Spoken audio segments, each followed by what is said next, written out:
प्रदेश में बेरोजगारी की क्या व्यवस्था है? देखिए, बेरोजगारी की तो ही व्यवस्था है पूरी। अगर हम कहें कि रोजगार की क्या व्यवस्था है तो कहेंगे कि रोजगार नहीं है। और आप समझिएगा कि उत्तर प्रदेश के हालात जो हैं वो पूरे देश के हालात से अलग नहीं है। और आप समझिएगा कि इस देश के अंदर सबसे आगे बढ़ने की जो छटपटाहट थी वो बेरोजगारी में दिख रहा है। और 45 सालों में, पिछले 45 सालों में अब आज के दौर में सबसे ज्यादा बेरोजगारी है। आज अगर आप देखिए तो एक तस्वीर है अखबारों में जिसमें क्या इंजीनियरिंग, क्या रिसर्च स्कॉलर, क्या डॉक्टर, सब लोग 35 किलो बोझ लेके दौड़ रहे हैं रेलवे ग्रुप डी में सिलेक्शन लेने के लिए। और तमाम बड़े बड़े अधिकारियों का बयान आ रहा है कि योग्य लोग माने किसी भी नौकरी में जा सकते हैं और इसको इस रूप में नहीं देखना चाहिए। और पहले भी योग्यता आधारित लोग इस तरह के काम किए हैं। तो इससे बेरोजगारी का आलम देखा जा सकता है। और आप समझिएगा कि माने पता लगता है कि एक एक वैकेंसी के लिए 5-5, 10-10 हजार लोग फार्म भर रहे हैं। आप समझिएगा कि फार्म का दाम इतना ज्यादा बढ़ता जा रहा है। इस दौर में किसी भी छात्र से बात करिए तो वो लगता है कि भाई हमारा तो पूरा पैसा फार्म भरने में ही चला जा रहा है और एग्जाम होने का नाम नहीं लेता। आप समझिए 2016 का वैकेंसी 2019 में क्लियर होगा, ये बात नहीं कह सकते। 69,000 प्राथमिक शिक्षक भर्ती का मामला हो, एलटी हो, माध्यमिक हो। और आप समझिए 2011 के बीएड और टेट पास अभी भी लाठी खा रहे हैं क्योंकि उनको आश्वासन मिल रहा है कि हाँ आपको सिलेक्शन मिल जाएगा। तब आप समझिएगा कि मामले जितने आ रहे हैं वो सब माने एक तो कोर्ट में जा रहे हैं और सरकारों ने सचेत तौर पे कोर्ट में भर्तियों को फंसा देने का नया तरीका चला है ताकि रोजगार न देना पड़े। और मैं तो ये देख रहा हूँ ये हालात पूरे अन्य प्रदेशों में भी इसी तरह के बने हुए हैं।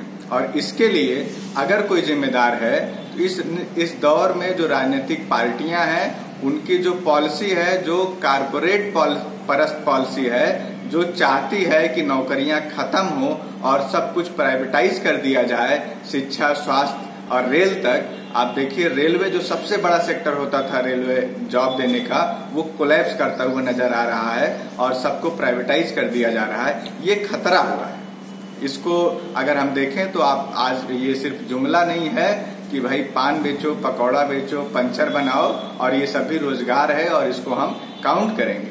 और मुझे वो इंटरव्यू याद आता है मुखिया का इस देश के, जो कहते हैं कि एक ऑटो खरीदते हैं तो इसका मतलब कि एक ड्राइवर और एक कंडक्टर और उसके साथ साथ उसको बनाने वाला एक मैकेनिक, कम से कम 5 रोजगार तो मिल ही जाता है और उससे उसका पूरा परिवार चल जाएगा। तो ये हास्यास्पद है इस देश के अंदर जब इस तरह की चीजों को भी आप रोजगार सृजन में अपने आप को दिखाएंगे। तो ये तो माने चाहे आप 56 इंच सीना कर लीजिए चाहे 65 इंच सीना कर लीजिए, इसमें सब दिख रहा है, दम नहीं है। और बेरोजगारों की जो ताकत है उसके ही भरोसे पिछले दिनों सरकारों को जाना पड़ा और इस दौर की सरकारों को भी जाना पड़ेगा। क्या आप चाहते हैं? हम ये चाहते हैं कि रोजगार को नौजवानों को मिले, रोजगार सम्मानजनक रोजगार मिले। सिर्फ हवाई कि पान बेचो, पकौड़ा बेचो रोजगार नहीं होना चाहिए। और रोजगार को मौलिक अधिकार का दर्जा मिलना चाहिए।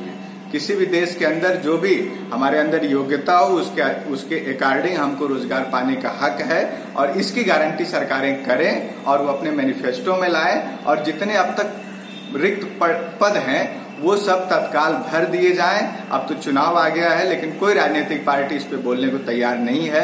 ये सबसे दुखद बात है। बेरोजगारी इस दौर में, चुनाव के दौर में भी मुद्दा बनता हुआ नहीं दिखाई दे रहा है। हम लोगों के लाख प्रदर्शन के बावजूद उस पे लाठी मिलती है, आश्वासन मिलता है और न्यायालय का दबाव का झुंझुना मिलता है। ये रोजगार मिला क्या? हाँ, रोजगार के नाम पे जो कुछ मिल रहा है वो तो देख ही रहे हैं कि पंचर बनाना रोजगार है, पान बेचना रोजगार है, पकौड़ा बेचना रोजगार है। ये सब तो है लेकिन मैं उससे आगे भी देख रहा हूँ कि ये सब भी चीजें जब आप लगाने जाते हैं खुमचा, रेहड़ी पटरी, तो उसको भी आज एक माने स्वच्छता के नाम पे या विकास के नाम पे उजाड़ दिया जा रहा है। तो इस दौर में न सिर्फ शिक्षित पढ़े लिखे लोग बेरोजगारी का मार झेल रहे हैं, बल्कि गांव का गरीब आदमी भी छोटी दुकान नहीं लगा सकता, छोटा व्यापारी अपना धंधा नहीं चला सकता। उसके लिए जीएसटी है, उसके लिए नोटबंदी है और उसके लिए तमाम तरह के इस तरह के कानून है।